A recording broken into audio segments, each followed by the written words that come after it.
I would like to call to order the City of Franklin Quarry Monitoring Committee for Tuesday, April 22nd, 2025. I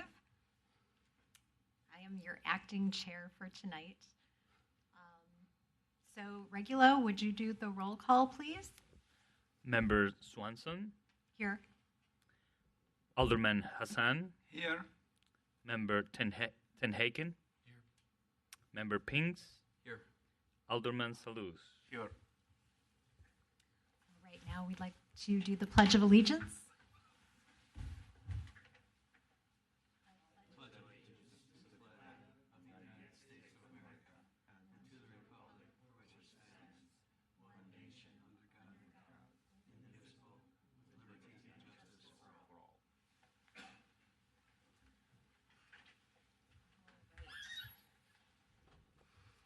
Has everyone had a chance to read the minutes for today?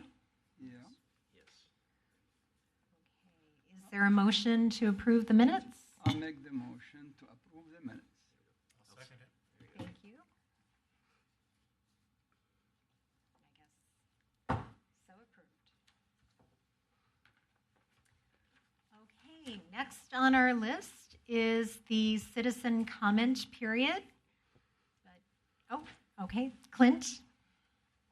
Yep, that'll be me today because I don't have anything on the agenda. I have something I want to talk about with you briefly. Let me first do introductions. Alderman Sluice, Clint Wenninger with Payne and Dolan. I'm a geologist and our land resources manager. Jake Schneider is new here tonight. He's a foreman for us for a long time. He's been promoted to site manager, so he handles all the day-to-day activities now, and he'll be coming to meetings as another point of contact, where you've met a couple of the other guys. So due to retirements and other things, we are slowly, moving guys up, promoting them, and moving around. So appreciate the opportunity to be here. One of the items I have, first of all, Alderman Salus, I'm sure Mr. Barber has told you that if you ever want to take a ride, tour in the quarry, all you got to do is call us. We'll take you anytime at your convenience and show you what we do. I love to. And we can do that anytime during our open hours. It's when most of the activity is going on. We're pretty flexible with that. So just ask Mike to give you our contact info or Reglo and call us when it works for you. Right. Really like to have you. The other thing I have is as part of our yearly, I'll say preseason, getting ready to operate for the year, our drilling and blasting managers are looking at where we have to do our blasting this year, where our seismic graphs are. Just putting our plans together for the year. And one of the things they noticed is the locations of our seismographs that we currently have. We have 4 permanent seismographs that you may be familiar with. They're outlined in, well, one's in black, but the other 3 are in gray on this sheet. That those seismograph locations don't fit where the activity is. And those seismic graphs are supposed to be in areas that are usually the closest residents of where those blasts are. And being that the geography of where we're blasting has changed, they determined it was time that we need to change those so it better represents the actual blasting that's going on. And then we'll get better results that we can then tweak our blasting program accordingly. So you'll see that the new locations are listed on here. They'll be installing those when they come in to do our regular calibration, which they have to do once a year. They'll be relocating those, and that's going to be in early May. So that at some point in time, we may need to discuss with the consultant too, where they have theirs. I think we have doubled up on Allwood, I believe, where we have 2 right together. And that's really up to the committee and the city if you want to keep that one separate, and then there's another point of reference because you're comfortable, or if you want to verify one of the other seismic graphs that we have up and change it. But, yep, and I think the north one is where the other one is, I believe, and that one's not changing.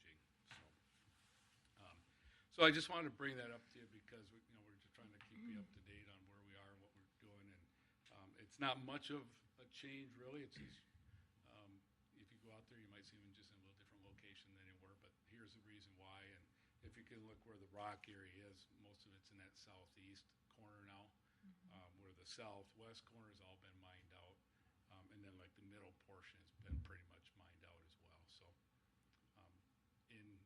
if you have any questions on it, I know this isn't question and answer period, but if you have any questions on that, I'll gladly answer those too whenever it's convenient and allowed for the committee. So, thank you.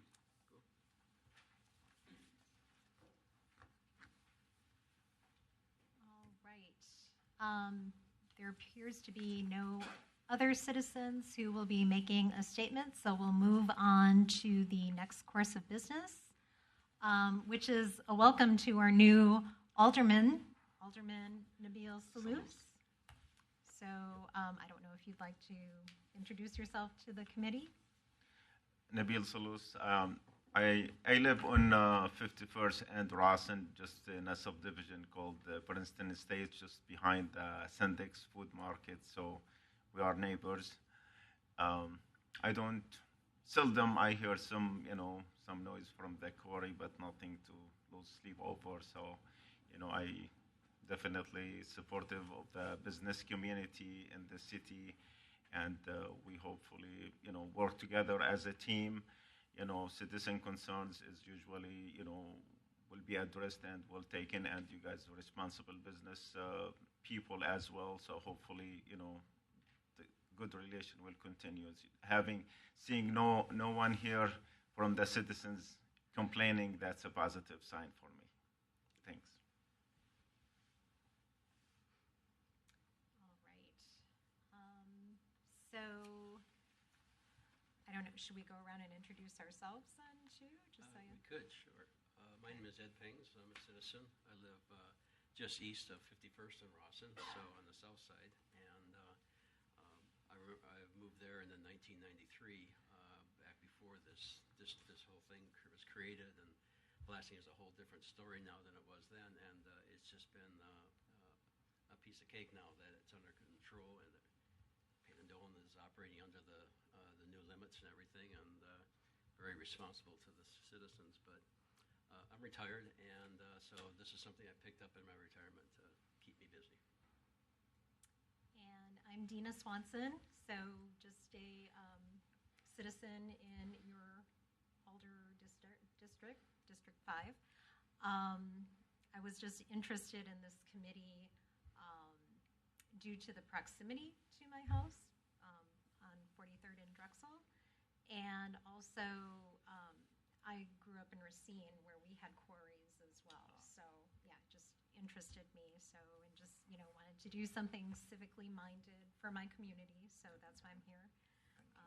Work at Harley Davidson, and nice to meet you.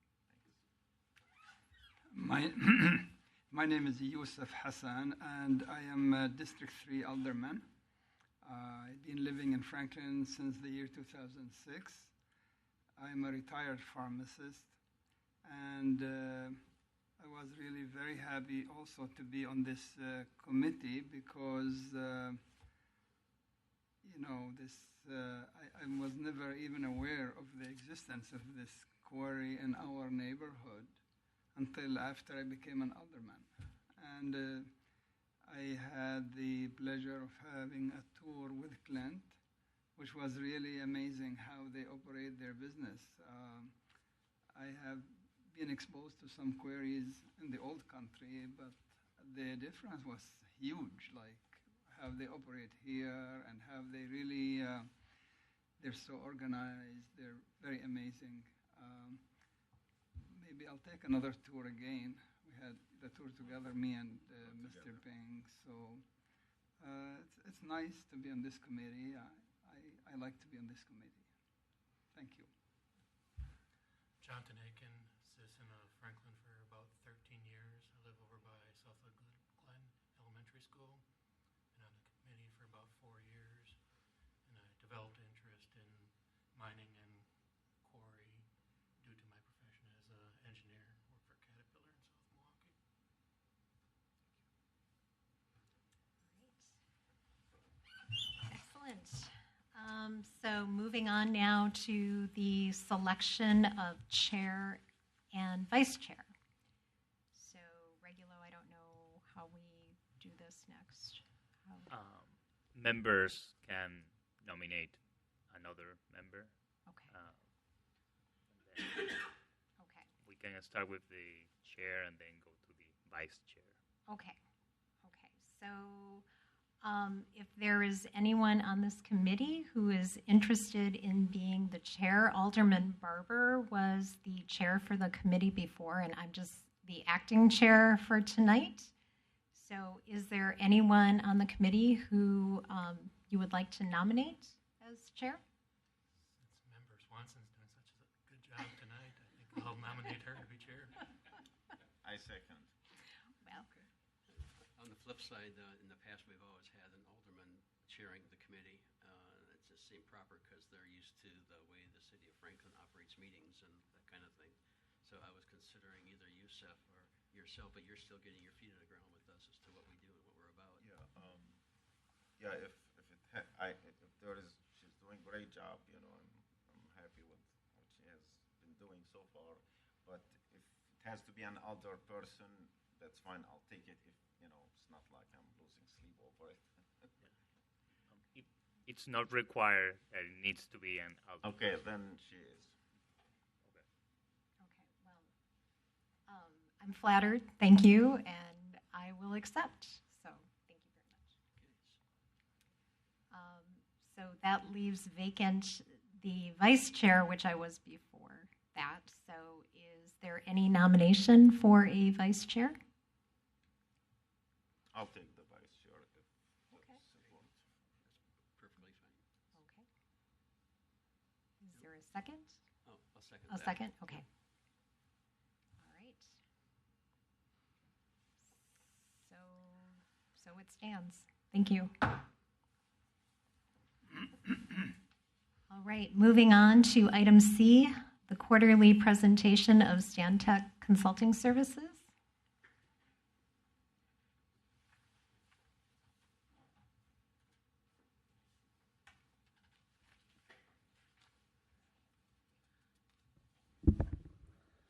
Good evening. I will try and do a little more explanation since this is Alderman Salus's first meeting.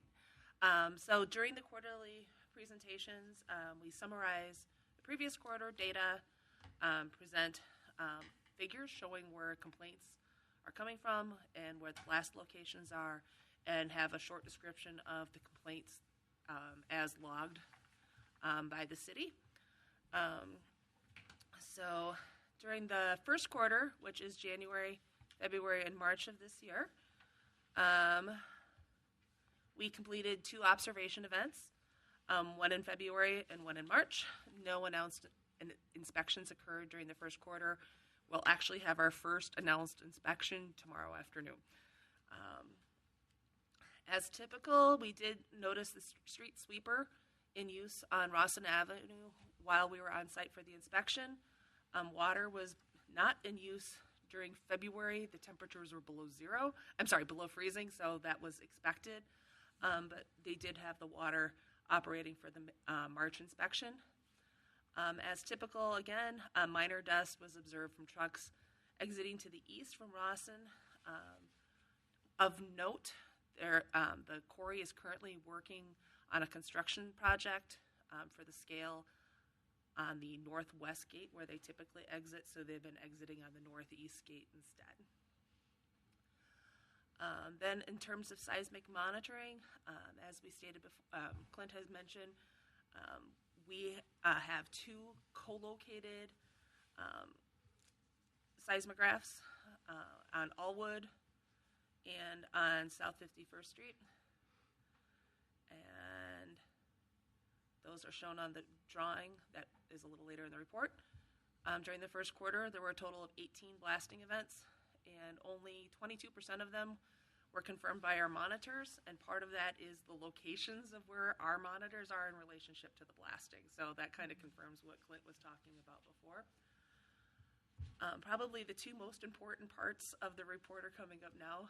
Alderman Salus, the Planned Development District Agreement, or PDD, has blast limits in terms of vibration and in terms of the decibels. And the agreement says that 85% of the blasts for that calendar year have to be below those permitted levels. So during the first quarter, there were no blast events that were above the vibration limit. and there were no blasts that had that were above the decibel limit. You'll see occasionally we might have one or two during the course of a year, but this is fairly typical.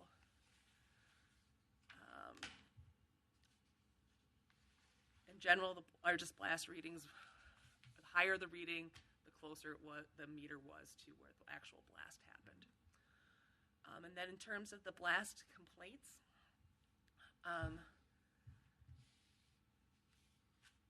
we do have the possibility of having anonymous complaints. There were none this quarter, and there was actually only one complaint this quarter.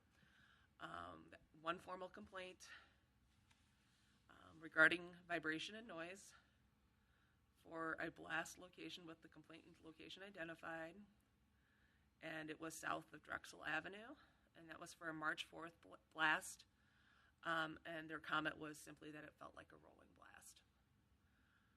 There were no non-blast related complaints this quarter, so nothing regarding dust in the road or anything like that. The one blast that did have a complaint was just after noon. That blast was from the central area of the quarry. No blasts. Complainants were from the Marquette Avenue or from west of the Root River. And drawing is usually the one thing that has the most. The couple of the attachments just give the background on how the meters work and that sort of thing. The blast data shows everything was below the limits. Gives a little bit of weather data for the blasts that have complaints. And here is the drawing. So when we do get complaints, we color code the blast location and give a general location, approximate location of where the complaint was. So you can see we had a blast kind of on the south central portion of the quarry, a complaint south of Drexel Avenue. We have been getting some anonymous complaints, and for those we've been able to get the general location of where it is. So you see a couple of areas that are shaded, and if there were any complaints that from those areas, we would be able to call them out and at least give a general idea where the complaint area was coming from. So pretty quiet quarter in terms of the seismic monitoring and complaints, but everything was below the permissible limits is the big takeaway. All right. Can I ask a question? Yes. Is there any consideration by Stantec to move the monitors in coordination with what Pandolan is? I just found out about that today. Okay. So, yes, I will be bringing that back. We had suggested moving one of our locations, I think, to a different paired location before. Our annual calibrations are coming due around now, too, so we might be able to coordinate that with that. My takeaway, I think, from the last meeting was that It was about a year ago that we had talked about potentially moving them. okay, that Pandolan is starting to blast in the northeastern corner of the quarry towards 51st and Rawson, that more towards that upper section, I think. I would If I defer was to hearing- Payne and Yeah. Dolan on that. But then most of it is happening down on the southern end of the quarry. Okay. Yep. I can go. Yep, no, that's fine. Yep, I want to make sure I don't get yelled at for walking out of turn. So. Otherwise, this guy runs a tight ship. So, yeah, most of the blasting is occurring, where the pink dots are, if you would. That's where a majority of the blasting is going to occur. Is that? Yep. Oh, thank you. South of And then, Avenue. then up in this area as well.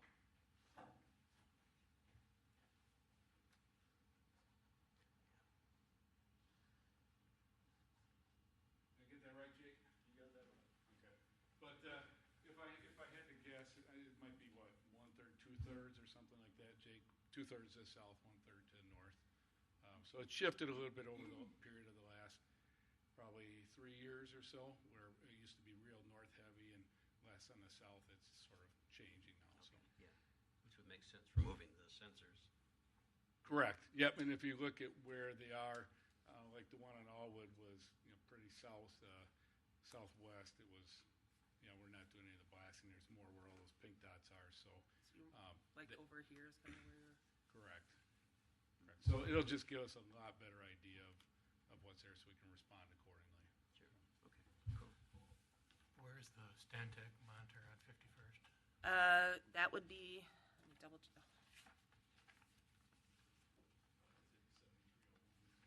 I think it's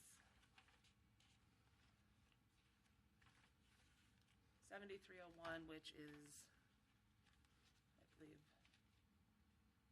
the north one, so the one that's marked A. So that one's staying. And then we have one on the south side. So I'll see if we can get that one. If that's what the committee and the city want, is to keep it co-located for verification, or if you'd rather have a little bit of a split. If I can, Dean, if it's okay, just so for those of you that may not remember, by law, we're only required to have one seismograph at whatever the closest location is. And then usually you would move that around. So a lot of the rural sites, that's what's been done. Payne and Dolan had 2 seismographs in place before, one north or one west, directions here, east, and then one south. And then when we bought Vulcan, they had 2 additional ones. We decided just to leave all 4 of those in there because it really just gave us a lot better idea of what's happening. So we can, A, it's easier, we don't have to move them all the time, but B, it really gives us an idea if a complaint comes from here, even though we shot way on the south end, we have all of these data points that we can use. So it's really been, I think, a good tool throughout the years to help us really drive down the complaint levels, but also help manage those blasting limits so they're as low as we can realistically get them and still operate. So. Just a technical question, it's not related at all. What is the expected life of this project in terms of operation? Like, do we have a capacity to run this place as a quarry for how long? Long time. Okay. It's really dependent on market conditions, but it's going to be well into the future, 50 plus years maybe. Okay, so it's long term. Thanks. We asked that question several times. We've got. No, that's It's hard to know. Yeah. Okay. Well, yeah, I think if the subject matter experts agree that it's a good place to put the various monitors, I think they should continue. I don't know if you think it needs moving at all from your perspective. I think the co-location has been good in the past just because it just verifies that the meters are doing what they're supposed to be doing, that one is showing, they're generally showing similar levels when they're detected. They're different makes and styles of meters too, so they're slightly different. I think it makes sense to leave the Stantec monitor on 51st where it is and Move the other one. monitor from Hallwood over. And I will talk with our project manager and our contractor that manages the units and see if we can get that moved then too. We'll coordinate with the quarry. Just a question for Clint. Do you own 5324 Drexel, owned by Payne and Dolan? Yes. Okay. Parcel on the north side of the road.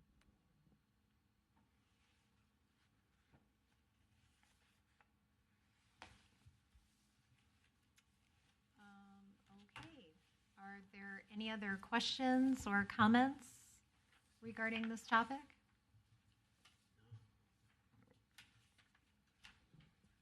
Okay, so then we can move on to item D. Or the committee may entertain a motion to accept and place on file the report. Okay.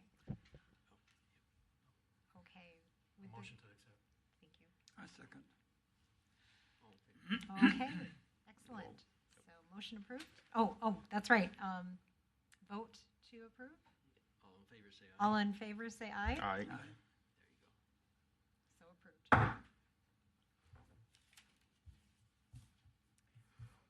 Christine, yeah. It's the other tab. Yeah. Okay, go ahead, Kristen. Introduce the next topic. Okay, the next topic, sorry, everyone. The next topic for discussion, so discussion about including confidential complaint in monitoring reports. So, Okay, so based on the discussions at the last committee meeting, Payne and Dolan had requested, because of the documentation that was signed by the new property owners in the new development east of Marquette Avenue, that they have waived some of their rights to complaint as long as the blasts are within the permissible limits. What we did is I went back and rewrote the Q4 report because that had a mix of complaints to see how we could modify that language so we do a brief acknowledgement that some of complaints happen in those areas, but they don't get the same kind of detail, but all the details would still be available through the city if somebody wanted them. It was kind of the gist of what we were going for. So if you look at this, the first part of the report is going to read exactly the same. And then when we get into the discussion of the seismic data, we'll still have the same discussion there. And then when we get into the blast complaint evaluation section is when changes are going to be made. So what we are proposing is that we're going to add a couple of notes in here. We still have a note regarding that we don't give exact details on any of the complaints for anybody, but that information can be requested from the city. We don't say, 1, 2, 3, all wood complaint or something like that. But we do have a dot showing approximately where the complaints came from. And then the new language would be regarding these complaints that come from the new development. And our proposed language is to put note 2. Attachment C Attachment C is the blast data chart that we have. Includes highlights and complaints from the property owners located in new housing development in the Marquette Avenue area known as the Lotson Pleasant View Reserve. These property owners, by acceptance on their individual deeds for each lot, have accepted that the quarry operation may have an effect on the use and enjoyment of their lots, and have waived their rights to any objections. The summary of these complaints received after this quarter is provided below. And then we'd have a number in here. We would have a note 3 that complaints, you can get additional information from the city. And then we state, aside from any complaints received from property owners as outlined in note 2 above, the locations of all other blasts and complaints are shown on the figure 1. And the following highlights this information, and then we go through the complaint data for the complaints that were received outside of that new development. We couldn't mark up this quarter's data because we didn't have anything that fell into this kind of category to show how it'd be written. So after Clint had gotten on the Freedom of Information yes. About the address of the one place, and he had sent a letter, to the people, explaining, the quarry's operation. If they have any questions, they're willing to work with them. All these good things. Right. I just live 2 blocks east of there in that neighborhood. In fact, I've gotten to know a lot of the neighbors in the Franklin Reserve neighborhood. I've been walking in that part on Marquette Avenue near 51st Street where that house is, and I see the people come in and they open the garage door and they close it right behind them before they even get out of the car. There's no ever a chance to meet them. They're very private people, in other words. So, because most of the people I have met over there are really nice people that live in Pleasant View Reserve, and I can appreciate the jobs that they must have to be able to afford those houses. But be that as it may. We took the language from the actual deed document that was provided and tried to incorporate it into this, and that way it acknowledges but just kind of tries to move on. Yeah, if I can. Just a little quick background just for Alderman Salus too is what really triggered this was not just people moving into and building the new homes, right? Because I got maybe half a dozen calls from different people that say, hey, I'm new here, we're feeling this, what's going on? And gladly talk to them, call them back and say, hey, if you want to come take a tour. And usually they're pretty, no, that's good, we didn't know what it was. But yeah, maybe we'll take you up on that. I had one residence there that I think I had and correct me, it was at least a dozen, if not more, anonymous complaints within a short period of time. And I'm like, okay, this is Almost every what's month. going on. And eventually I was able to get, okay, it's all coming from the same place, same information. And staff wouldn't release that because it was confidential unless I did a Freedom of Information Act request, right? So I did that. But then I just followed up with a letter, which I think, Regulo, I might have sent to you too, just saying, hey, here's who I am. I heard you may have some concerns about what we're doing. Love to meet with you. Please reach out. Here's my phone number. Never heard anything. And, thought maybe it would just stop then, right?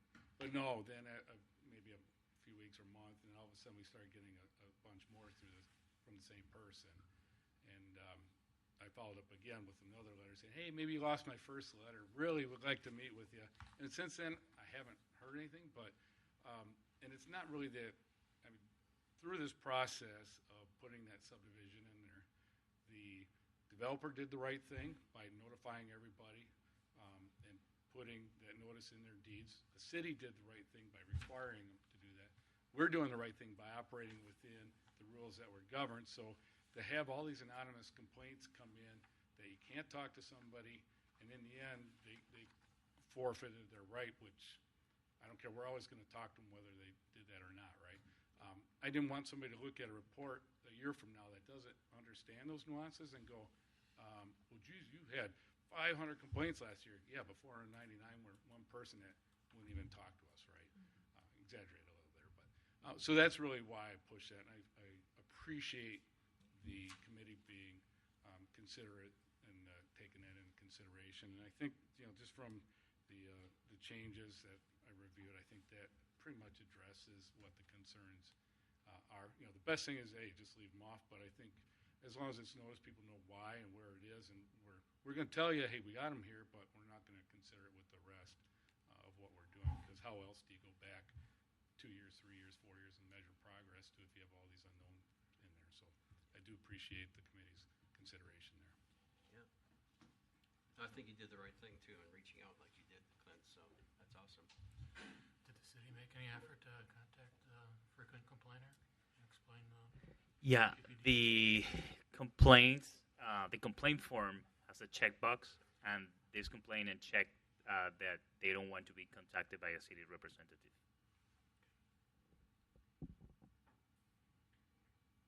All right, if there's no further discussion, is there a motion to approve the adjustments to the confidential complaints in the monitoring report? Yeah, I would make a motion to that effect. Second. Okay, all in favor? Aye. Any nays? So approved. We will start using that language with the second quarter report then. Okay, thank you very much, Kristen.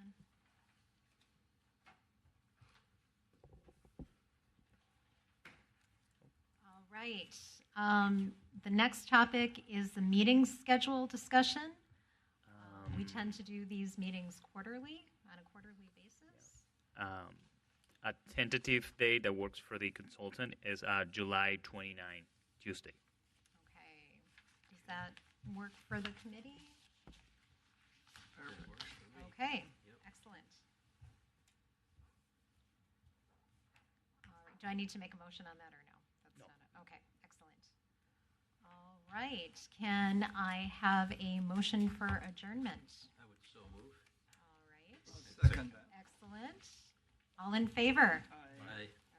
Okay. I'll get the hang of